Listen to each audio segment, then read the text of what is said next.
Hola, TD Believers. Pues aquí soy, una corridita más, una 10K más. En esta ocasión, la CaixaBank. Ya veis, esperaste un globo.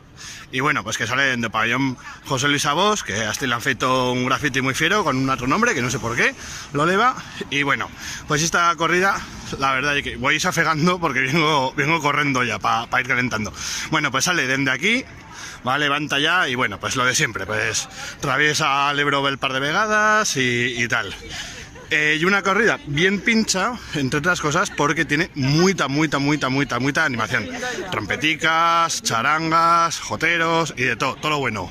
Así es que bueno, yo la verdad es que voy una mica floixo esta vegada y con Fer, bueno, si fese lo tiempo del año pasado, ya no me fará lo morroclo. En fin, pues eso, pues de aquí salimos de impuestos, todos meto los vídeos de tornada. Que vaya bueno, TD Believers. José Luis Abós. Hola, TD Believers. Bueno, pues acabó la corridica, ya acabó esta 10K de CaixaBank, aquí junto a lo pabellón José Luis Abós.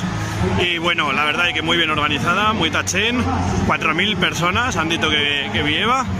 Y bueno, muchísima animación, tanto de la que organizaba la organización, la CaixaBank en este caso, como de toda la chen que llega por la carrera, pues aplaudiendo y animando, que se agradece a sabelo.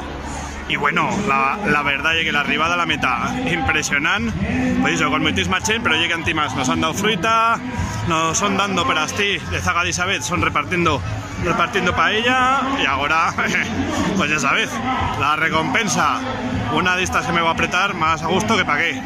Y bueno, TD Believers, pues he visto un tiempo muy peor que la del año pasado, pero para la forma que tengo ahora, ya hay pro.